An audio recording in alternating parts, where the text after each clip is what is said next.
అధికార పట్టి పడగొట్టాలన్నా, అనధికార పట్టిని సింహాసనం ఎక్కించాలన్నా, సీఎంని పిఎం చెయ్యాలన్నా, పిఎంని సీఎం గా మార్చాలన్నా, టోటల్ గా దేశ రాజకీయాల్ని మారుమరచగల తమ్ములు నమగర్రా ఈ కలిదా.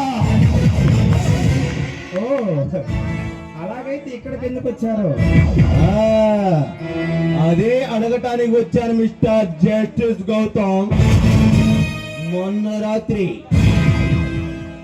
నల్లమల్ల అడవులో వెళుతున్నా 4 లారీలు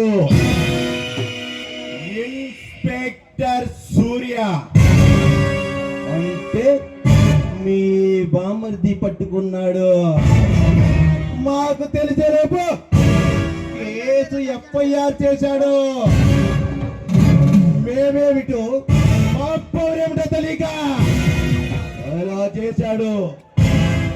ఓ కేసుకు సంబంధించిన ఫైలు త్వరలో నీ కోర్టులో హాజరు కాబోతుంది. అందుకని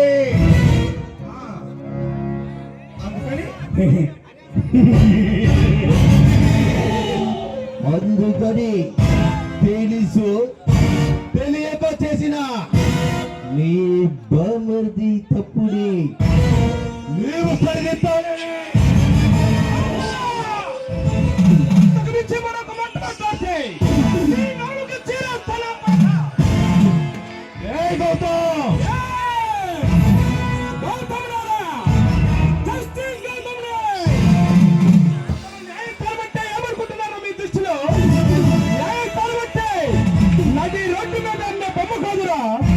మీరు డబ్బులు ఇచ్చి తీసుకోవడానికి లేక న్యాయమూర్తి అంటే మీ కింద పనిచేసే చిరాయి గుండా నా కొడుకులు కాదు. మీరు చెప్పినట్టు వింటే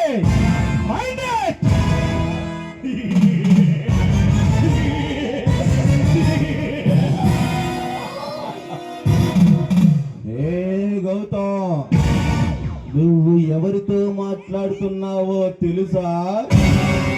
మేమంటే ఏంటో తెలుసా? ఈ ఏరియాకి ఏ ప్రభుత్వ ఆఫీసర్ వచ్చినా మా అడుగు జాడల్లో నడుస్తాడు, ఆ తప్పు చేతుల్లో నడుస్తాడు.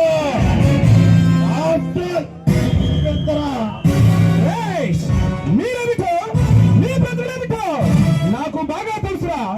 మీరు అనుకున్నది ఇక్కడ ఏమీ జరగదు. మర్యాదగా వచ్చిన దారిలో వెళ్ళు.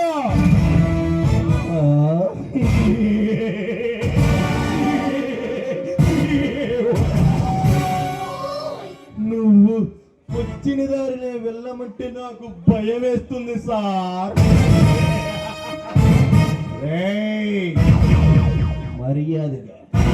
మర్యాదగా ఆ కేసుకు సంబంధించిన ఫైలు గురించి నువ్వు జాగ్రత్తగా తీసుకో.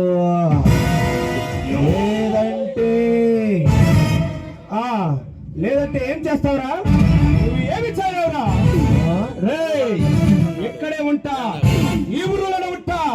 రౌడీలతో వచ్చినా సరే, రాజకీయ నాయకులతో వచ్చినా సరే, పరుసలతో వచ్చినా సరే, నా కొరక ప్రజలా చూసుకున్నా. ఎక్కడికి రమ్మంటావురా? ఏ స్టేట్ కి రమ్మంటావు? ప్లేసు నువ్వు చెప్పినా సరే, లేక నన్ను చెప్పమన్నా సరే వస్తావా?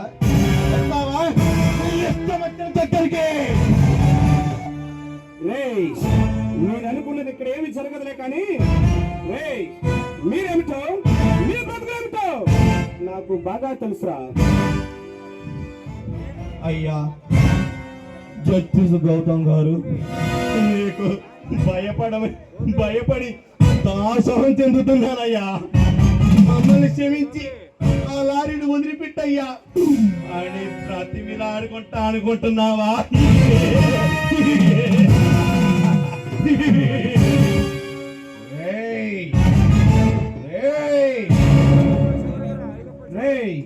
తెలుసురా, మీ గురించి నాకు పూర్తిగా తెలుసురా.